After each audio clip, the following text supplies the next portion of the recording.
Hello, dum-dums. The other day I did something completely normal and not weird in any way at all. I decided to take a little stroll through the App Store on my television. And now, just like Peter Pan reporting back to those annoying Edwardian children, I come to tell you that there is a world full of magic and mystery just out of your reach every day that quite simply you would not believe.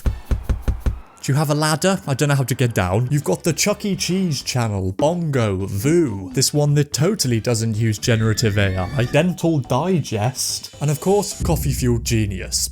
Hey, I used to go to school with that guy, and now he's on my TV. That definitely doesn't make me feel like a decrepit old man. Everywhere you look, you see people always talking about the best shows to watch on Netflix, the best films to watch on Apple TV. But what about the rest of them? What if there were some hidden diamonds in the rough that completely escaped our grasp? I'm going to be watching some of the lowest rated movies on every free streaming service that I can get access to in the UK to see what they have to offer and hopefully find something redeemable about every single one of them, because surely they can't be that bad, right?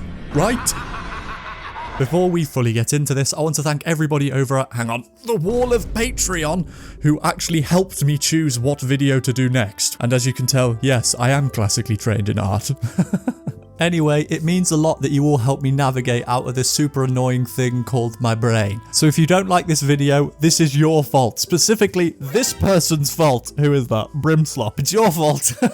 I'm already going mental, and we've got, look down. How much video do we have left? Quite a lot. That's never a good sign. Let's put this thing down. Starting off strong, we move over to this app called Runtime, which has a true plethora of nightmare fuel to choose from, with such greats of the cinematic canon as Tu Lava Tu Lantula, I'm in Love with a Church Girl, and who could forget Hidden Treasures of the Mississippi? So we won't be spoilt for choice at least. But push all of that to the side as I present to you the 2017 classic, Spoof, based on a true movie. I guess the people at Rotten Tomatoes were busy that day because it doesn't even have a review. I'm sure that bodes well for what we're about to sit through. This film fascinates me. Not because it's a good movie, God no, but every single aspect of it perplexes me. I'm gonna be real with you now. It is one of the worst things I've ever had to look at, and I have to stare at this thing in the mirror every day. Right out of the gate, I'm just gonna say something to you now that will make me sound clinically insane. As an editor, I have this weird thing that when I'm watching film, I pay way too much attention to a movie's choice of font. I don't know why, but I just feel like you can tell a lot from it. And this film chose Comic Sans.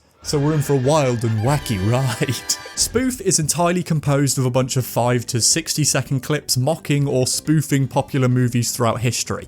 I say movies because it's not always movie moments. I guess that would require a deeper layer of critical thinking. I'm talking about movies as a concept, like the actual titles of these things, how they're actually spelled. Right off the bat, we have a parody of the James Bond film Dr. No, comedically titled Dr. No. James Bond slowly walks into frame as a rendition of the iconic theme music plays.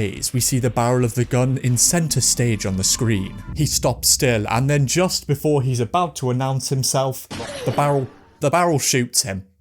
Did you find that joke funny? Well, you may have heard of a little thing in comedy called the Rule of Three. These people were obviously onto something revolutionary because they decided to repeat that exact joke 25 times throughout this film.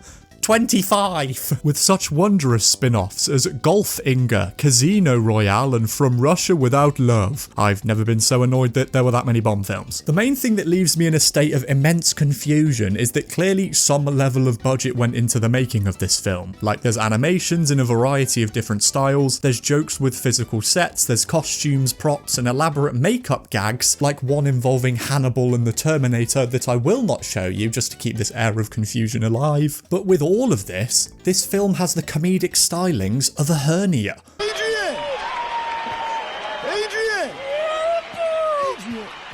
You're not even in that movie, Adrian. Yo, it's me, Rocky.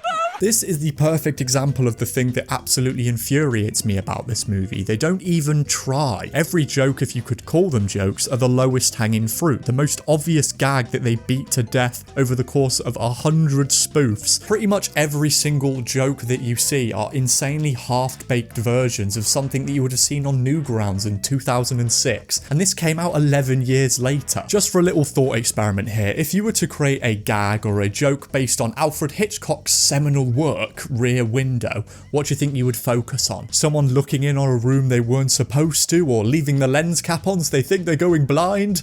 Those aren't funny either. How about Alfred Hitchcock slowly walking up to a window, farting, then flying out of it, quickly followed by the girl from Gone with the Wind? Clearly my brain isn't cut out for script writing. Or what about Jaws? Maybe some elaborate animation involving the shark needing dental surgery, or how about just have some chattering teeth move across the ocean, and for the sequels, just change the colour of the teeth. That is not a punchline, that's a screensaver. I know you could say, but they had to make 100 spoofs, not every single one is going to be a home run, and you'd be totally right. I know I've made and will continue to make jokes that just aren't funny in any stretch of the imagination. But crucially, if I don't laugh at the first time you make a joke about Inspector Clouseau being mauled by the Pink Panther, why would I laugh the other 7 times you do it? It's such a strange decision to me to repeat them this egregiously in such a short span of time. Like, that was the opening 8 minutes of the film. I've watched this many times now. I still don't get what the punchline is here. It's just a series of mumblings and groanings, that's about it. Because even in a world where you're not a joyless British person and you do find these jokes funny, on the 6th or 7th iteration of the same joke, you're only going to get diminishing returns on that initial laugh. Out of sheer curiosity, I went looking into this film more because it confused me so much, and I found a passage from their website that only amplified my anger. Some movie scenes are so ingrained in our minds that rethinking them from a different angle seems impossible. A single shot to represent an imagery we're familiar with, but with something different, a change of perspective that pays tribute to classic American movies through a distorted European lens. Brother, you're not challenging film as a medium, you make a 45-second fart joke that lacked both a punchline and now, come to think of it, a fucking joke! Also, feel like I have to say this, you say you're looking at classic American movies through a distorted European lens, but the main character of the film that you spoof the most, and the director of the first film that you actually spoof are English. It is James Bond. I know it's owned by Amazon now, but that's about as English as colonial theft. As is Alfred Hitchcock, by the way, who you parody upwards of 19 times. They don't need a distorted European lens, they already have one. But I guess your whole thing is about repetition, so it's in theme. I can very much see why this film garnered the response it did, and also why it got a non-existent review on Rotten Tomatoes. Oh, I've got to think of a positive. I quite liked the way you framed the Rocky and Rambo shots. Thought that was quite cool. It was ambitious. Is that a positive? I don't know. We have such an incredibly low bar to jump over going forward from here. Speaking of that disaster, it's time to go to another disaster movie. I'm not in a good headspace after that first film. I cannot commit to the jokes. 1978's Avalanche, now showing on Shout TV. Enjoy the film. If you enjoy love triangles with absolutely zero chemistry, incredibly intense figure skating competitions, the worst snowball ever put to film, and super traumatic scenes that are definitely not incredibly hilarious. I can't get over how funny this is. The sound effects and the dubbing. Scream! Then by golly gee, this film is for you. Do people in the 70s say by golly gee? No idea. I've got to say, before going into this, I'd very much never heard of Shout TV, but if you like films from a specific era of history, this is just absolutely full of them. Out of all of the streaming services I actually used in this video, this was the closest run race for what film to actually pick, with Santa Conquers the Martians, Munchie and Icebreaker all narrowly missing out on the pole position. But I just could not miss watching a film with a whopping 0% audience score on Rotten Tomatoes that was also inducted into the Razzies Top 100 Most Enjoyably Bad Movies Ever Made. Going into this, it's fair to say I had high hopes. Just look at that opening font choice. It's so stupid. With all that said though, Avalanche is an absolutely insane movie. I'm taking a stand here. I think if this was a comedy, it would be one of the funniest movies ever made. My one major gripe, I would say, other than the fact that this film should not be considered as a drama in any way, is that for a film called Avalanche, it takes far too long to get to that point. There's so much random stuff thrown in there, presumably to make us care about the big moment and all these characters we interact with, but as is the case with Avalanche, it's quite hard to have a final dramatic send-off to camera when you get consumed by a tidal wave of snow in the blink of an eye. You can't really do a final monologue. Like for instance, a sort of C plot, maybe D plot in the film focuses on this figure skater, who's visibly nervous about an upcoming tournament that they're participating in. You can clearly see they're going through something, and this translates into their performance out on the ice. We have this incredibly inspirational speech from her coach about loving yourself and letting go in the moment. Oh, Leo, it's not. I always do that to myself. And when you're doing that spin, you find your center.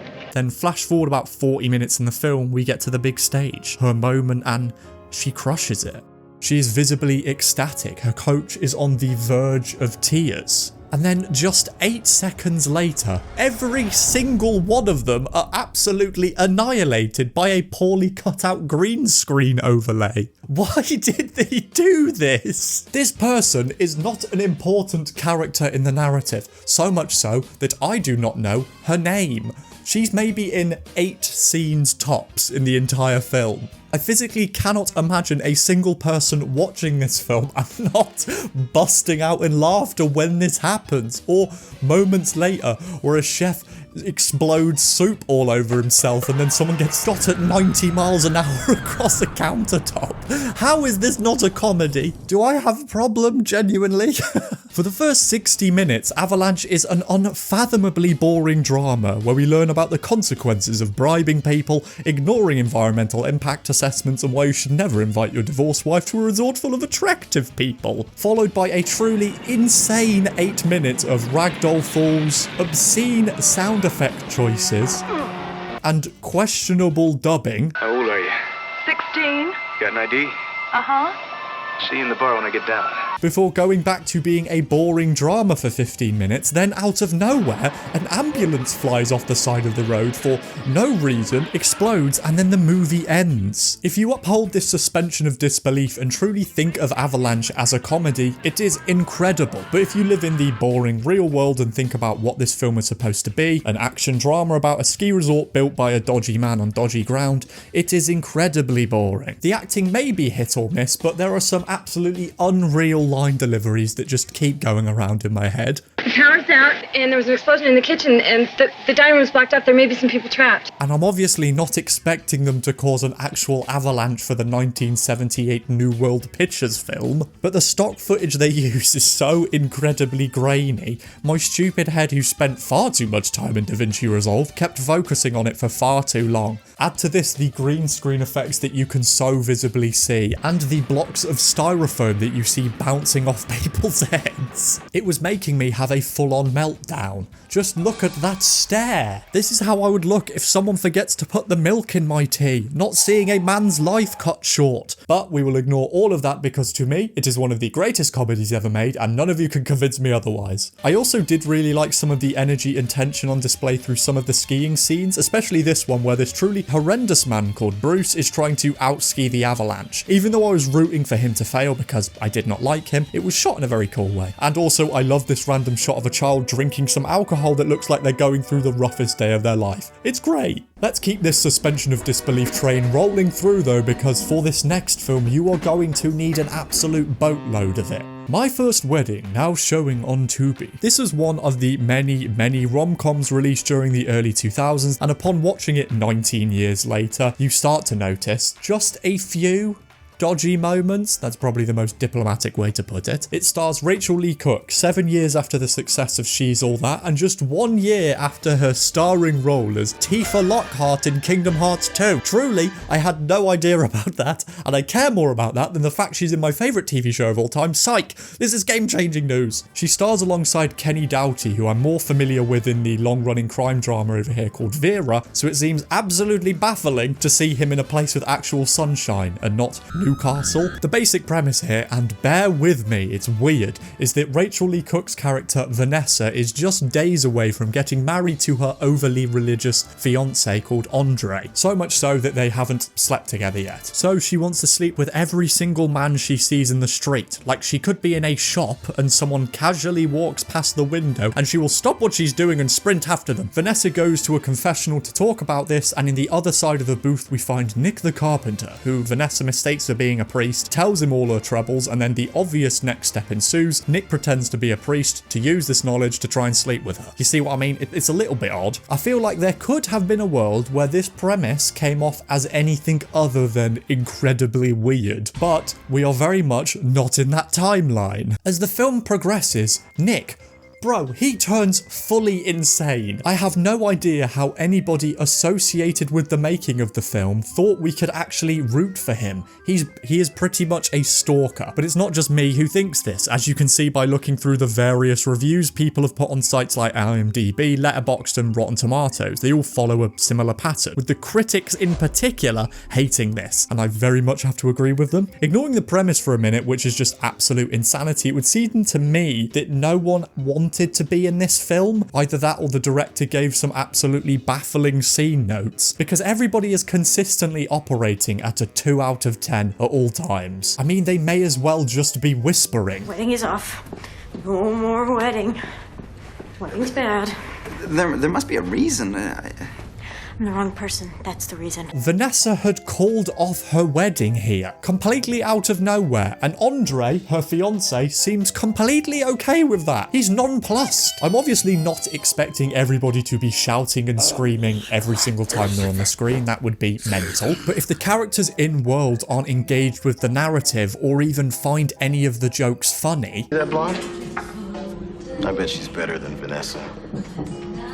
Not even close. See, I've never understood the word radiant. But the blonde isn't getting married in 3 days. What hope is there for us? Also, going back a bit, this is super nitpicky, but why would you choose this moment as a cutting point? A tiny little laugh. It makes absolutely no sense to end the dialogue here, which is odd because I like Kenny Doughty as an actor, but in this he constantly sounds like he's trying to avoid a noise complaint. I say that, but even in the few moments where he does ramp up the energy a bit, the jokes absolutely overstay their welcome, with the shining example occurring right here. The premise of this scene is actually quite funny. Nick is trying to get Andre to call off the wedding by saying that Vanessa mentioned something in confession that would endanger it, but obviously because of the sanctity of confession he can't actually tell Andre what it is, so he decides to act it out in charades. But it is absolutely ruined by the charade scene taking 5 real life minutes to end. It's happening because it was written in the script rather than it happening because it makes sense in the overall narrative. I've got to say though, by far the funniest bit of this entire scene isn't any of the jokes that they say, it's this random guy just sort of standing out of focus in the background. He was working in the room that they walked into. In my head I was like, oh, obviously this guy's going to come up and actually solve it and that'll be a funny moment, but he stands there out of focus, not saying a word. Could they not afford to pay him a day rate? All of it is so contrived. Like so many moments the truth is nearly discovered, but out of nowhere the ruse is kept alive by some random happenstance. I haven't even mentioned the ending. Nick manages to win Vanessa over by breaking into her second wedding. And again, like earlier, Andre just could not care less. He just walks out of the church. Your wedding has just ended and your fiance is kissing another man who pretended to be a priest of the religion that you are so devoutly a follower of, and you don't care. He leaves the church and sees Nick's sister, who he has met a grand total of 3 times, and goes off with her. Also, just to say, Nick's sister was introduced to Andre as part of this weird master plan by Nick to make his sister sleep with Andre so they could call off the wedding. It's so odd. Truly, I cannot think of a single positive thing to say about that film. The only thing that even comes close is this random out of focus guy. He's the best character in the film. For those of you at home right now who are more familiar with Tubi, you may be saying to yourself, Henry, My First Wedding isn't the worst rated film on there. It's not even close. What about War of the Worlds Annihilation, this incredibly racist thing, or perhaps Transmorphers, Metal Man. There's a whole bunch of them that you could have picked from. To me, I'm so much more interested in films that try their absolute best to be a success, but for one reason or another absolutely implode on re-entry. Films like War of the Worlds Annihilation, The Sinister Squad, Transmorphers, or Metal Man are obviously bad, but the only reason they actually exist in the world is to profit off the success of other films and just change their names ever so slightly. They never had a chance of being good, and the people who worked on the films obviously know that. So my method for actually choosing these films boiled down to me scrolling through many terrible films, and whenever I scrolled past one that looked moderately interesting, I did some research into it to see what the general consensus of it was. So it's basically picked off vibes alone. I know you may be saying that's not incredibly scientific of you, but it did lead me to this work of art. Look at that poster! This is our next film, by the way. Adventure Scouts 2010, ready to stream right now, only on Plex. This movie is crazy, and not like Nick in My First Wedding crazy. Good crazy. I hope this doesn't ruin my credibility as a movie reviewer. I'm not one of those, I'm an editor, especially with how nitpicky I've been, but I can confidently say that Adventure Scouts 2010 is by far and away the best film on this list so far, and it's not even close. Most of the cast of this movie consist of random children that I can only assume have been wrangled in from family friends, or as is the case for the main character of this film, the super cool and rebellious kid JD, as you can clearly tell by the fact he's wearing a leather jacket and bandana and talks to other people at the school like this. Take this, you bunch of inbred, flat-footed, sheep-loving farm boys.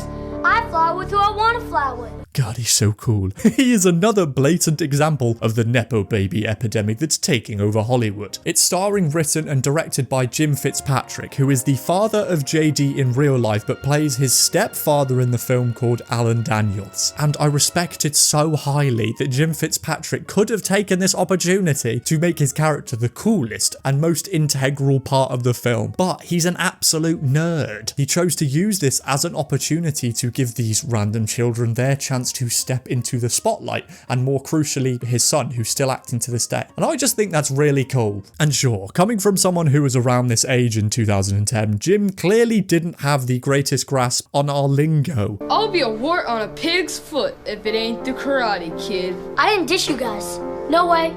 No how. Unless things were drastically different in America. I don't know, do you guys talk like this? 2 words, Xbox Game Freaky Nerds mean anything to you? Jimmy. Hey, I call him like I see him. And the sound mixing may not be the most fantastic at all times, meaning you can't hear what characters say in certain moments. Try out Holmes, freshly speech. If you won't tolerate that stuff from Troop. And they may not have the grasp of editing techniques like text tracking, getting rid of moments of dead air. Oh, man. Oh, darn it, rat. Don't you know better than to sneak up on me like that? And making sure to crop out the hands of people that are very clearly working in the background of this film. But I feel like they probably filmed all of this in 5 to 10 hours, and it seems like they had a boatload of fun whilst doing it. You can see this in moments where they show candid footage of the kids just having an absolute whale of a time as adventure scouts. And I really like the decision to splice this stuff in rather than relying on their acting credentials, because let's be real, they're not the greatest. And I especially feel sorry for one of the kids who was so very obviously going through puberty when this was filmed and was supposed to briefly be a villain. That's right, preacher. You just keep praying for us. You're lucky your father's the vice principal. We've all been there, man. I think the reason I'm so glowing in praise for this film is that it so clearly brings me back to a time of filming videos with my friends when I was younger, complete with all the barbaric acting on display at all times from yours truly. Je dois le goûter le poids dans le Paris Bisque en France.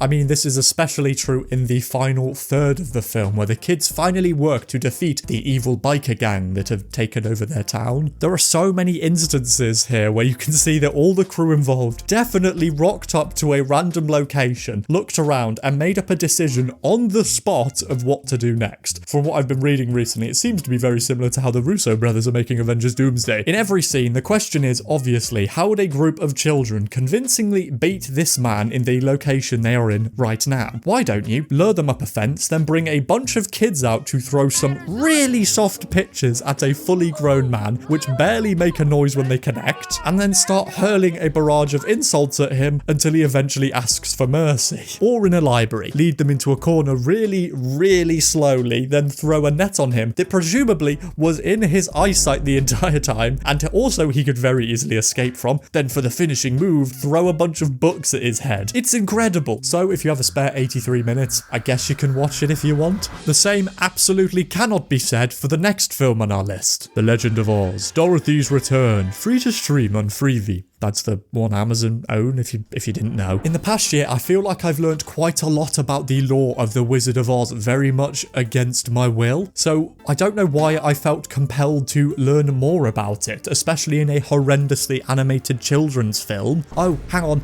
I remember, it's starting to come back to me now. I think it was the insane financial misdeeds committed in the making of this movie. Ah, yeah, that makes sense now. Released in 2013 by the well-known production company Summertime Entertainment, helmed by brothers Ryan and Roland Carroll, who obviously perfected the art of filmmaking in their first attempt as they made this one movie, then the company ceased to operate anymore. It was planned to be the first step in a long line of sequels, merchandising opportunities, and a tie-in TV show based on the extraneous lore of the future of Oz as we know it. You know, the part of the story everybody cares about. Looking at Ryan Carroll's LinkedIn page, which is very much not updated, you can see the multi-million-dollar vision that they had for this film, as he planned to launch the company into a new digital realm, including social media, mobile apps, and virtual worlds. Yes, not worlds, words. I guess that frontier hasn't been crossed yet. Speaking of this multi-million-dollar vision for the future of this film, I can only assume this went on to make an absolute boatload of money and eclipsed everything Oz-related. Oh.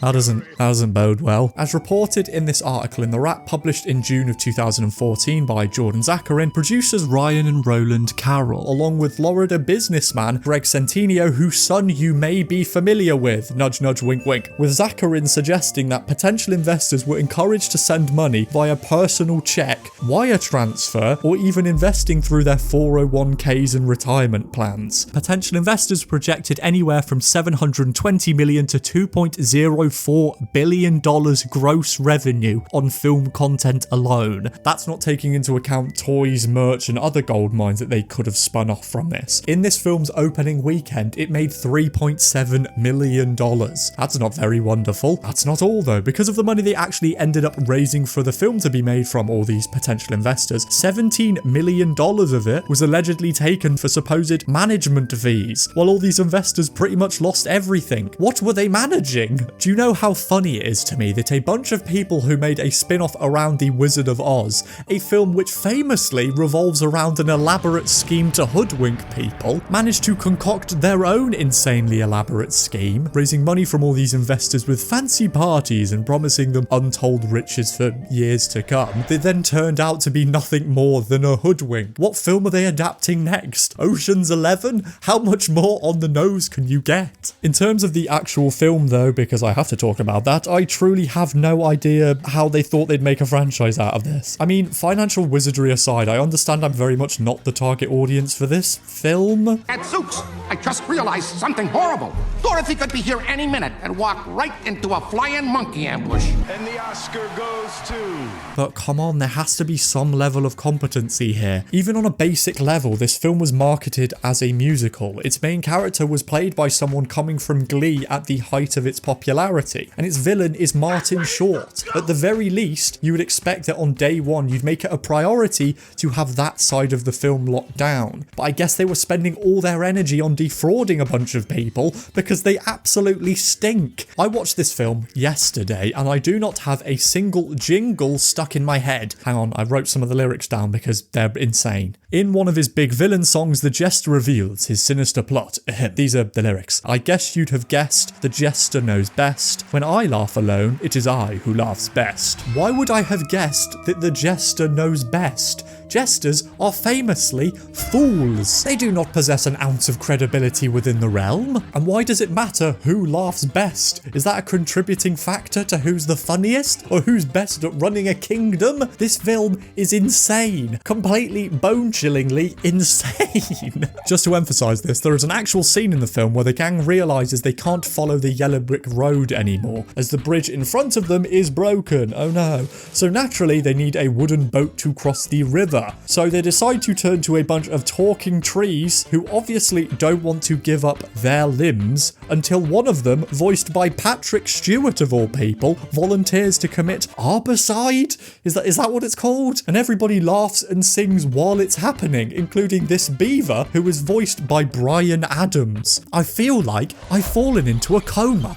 Am I still alive? If the making of the film is more interesting than the film itself, something has gone terribly wrong. The only positive I can give you from this film is this fat owl. They're okay. And also Toto. But that's because they're a dog and they don't say anything. From here, we're taking a massive jump back in time with classic cinemas online with the 1951 film Lassie the Painted Hills. I don't know what it was with this film in particular, but for some reason my entire body just seemed absolutely allergic to it. I feel like it has to be an evolutionary response I've developed throughout my childhood years of being forced to sit through some of the most boring films imaginable on my grandparents' TV. But whenever I start hearing films from a specific era, my brain just shuts off. There were so many instances in this film where I had to skip back 2 or 3 times just to understand what was going on. The only time I paid some form of attention to the actual plot of the film was whenever Lassie came on screen, or should I say Shep, because time and time again they were absolutely dog walking everybody around them. They were putting up masterclass after masterclass. First off, listen to this line delivery. Frank's death, Jonathan. Over a month ago in the morning.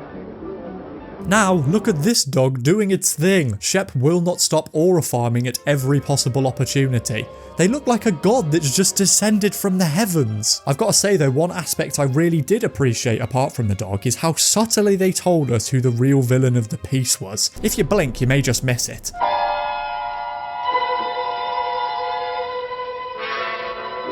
It's so subtle, you barely even notice it. Poison. Is there anything else I need to mention about this movie? Oh, yeah.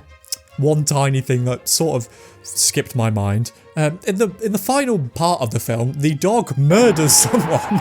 They lead the villain up to the edge of this cliff and murder them in cold blood. I was fully expecting like a sheriff to appear out of nowhere. No, the dog intimidates them into falling off the cliff. It absolutely caught me off guard. For our final film, we're working our way over to Pluto TV, and I can't wait to see what we've got in store next. It's a cult classic remembered for years to come. Let's have a look. Now showing 12 in a Box on Pluto TV. You know what? I'm starting to feel like there's a reason movie reviews actually exist. This entire video has been the equivalent of me staring at a bunch of half-eaten food that's been left out of the sun past its expiry date and is just in a bin bag, and thinking, you know what? I'm built different. Surely it's not that bad. At some point in its history, some level of artistry and craftsmanship went into the making of it, and then cut forward 5 hours to see me curled up in a ball crying my eyes out as the entire history of my life has been changed from that point going forward. Would it shock you to know that a film with a critical score of 0% on Rotten Tomatoes is a load of hot stinking garbage? Who would have thought? Okay, this is the last one. We can do it. We can do this. We can get through it. It's not going to be that bad. 12 in a Box. Oh my god, it's so bad, okay? I admit it. None of these films were good. I feel like I was already on track with this train of thought when I saw the opening font. Look at that, it's so bad. This was only furthered in my mind when I took a little stroll on the film's IMDb page and noticed that out of the 20 people with acting credits listed for the film, 14 of those do not act anymore, and a sizable portion of that 14 had 12 in a Box listed as their final film. I mean, look how many people don't have a profile picture on IMDb. I don't have a profile picture on my IMDb. In contrast though, the ones who actually made it through this ordeal had monumentally bigger careers. So I guess it's either feast or famine. I can confidently say though, I am incredibly grateful for this film's existence, mainly because it got me angry about a whole other thing that I hadn't even began to deal with for a vast portion of these films. So that really means a lot. With that being, audio quality. I hope there's like a visible change. This bit's going to be really boring. Again, bear with me, I'm sorry. Right off the bat, I'm talking we're less than 5 minutes into the film. Just listen to the sound of the dialogue. Everybody deaf around here? We're here for the reunion. Yeah, so am I. Oh, It is so echoey, man. I mean, it isn't a problem in every single scene, but it does keep rearing its head throughout, and every time it happened, I felt like I was getting slapped in the back of the head.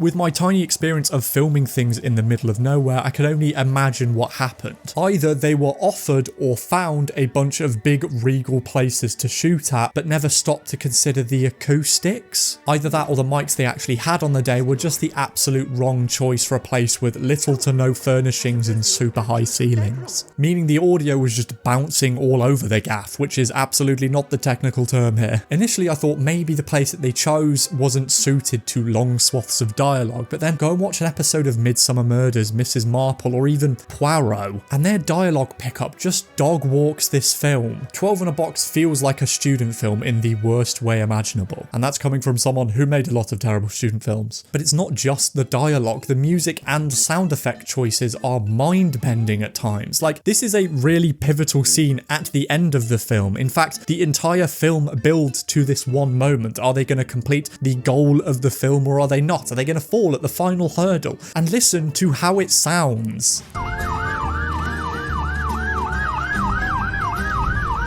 Why is it edited like an over 65's health insurance commercial? Why would you choose that bit of music? Moving away from that, let's get onto the actual plot. If we try and somehow ignore the insane moments of dialogue that just do not age well. I haven't got a toothbrush. I'll stink. We'll all stink. I'm sure your stink will be delightful, my dear. The pretty ones are gay, so now I am the fairest of them all.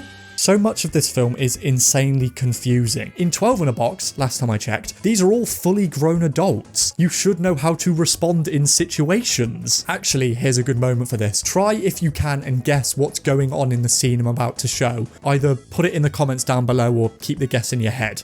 Okay, here we go. Enjoy your stay. Us lot of the monkeys? He's a nutter.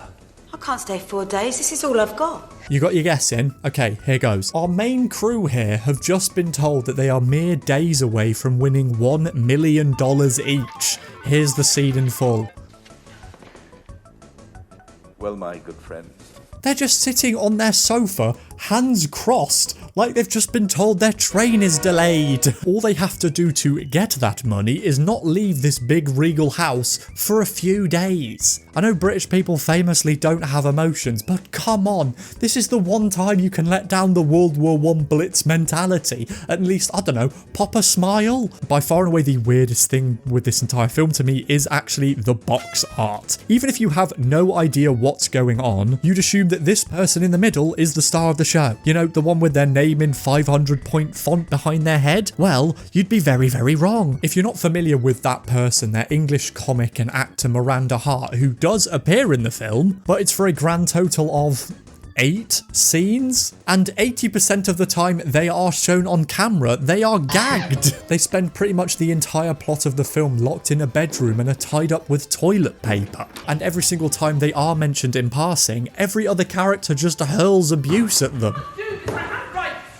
Can you bloody shut her up? God knows you won't be able to once you're married to her. From what I can gather, it initially premiered at some film festival in 2007, but then disappeared into obscurity, presumably because it's shit. Then by a pure stroke of luck, this person they'd hired for one joke became massively successful, and they thought, why not capitalize on it? I mean, they're the star of their own TV show that they created, the title of which is just their own name, so I guess they thought they could sell a few copies out of a bargain bin. This is the only film that I actually fell asleep while watching, and that really says something because the Wizard of Oz one I watched at 1:30 in the morning when I'd come back from the pub. So that's probably why I don't remember any of the songs. Now, this video has been incredibly weird to me, not just because I've been hoodwinked and I thought going into this that these terribly rated movies wouldn't be awful when they were. More so because how many times I found myself saying this film is bad because it's got a low score on Rotten Tomatoes, or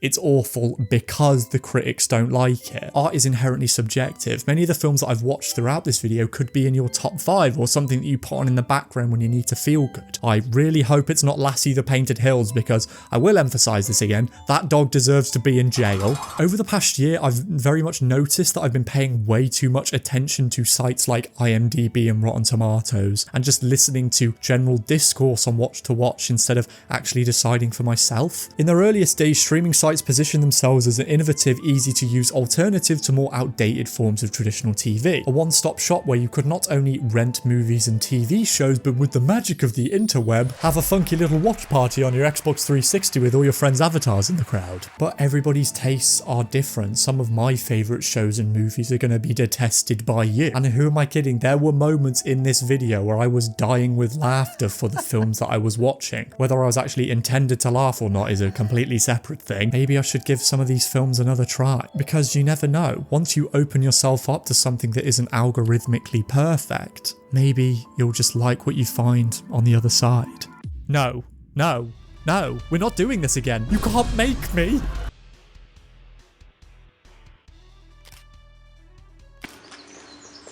Thug Life chose us.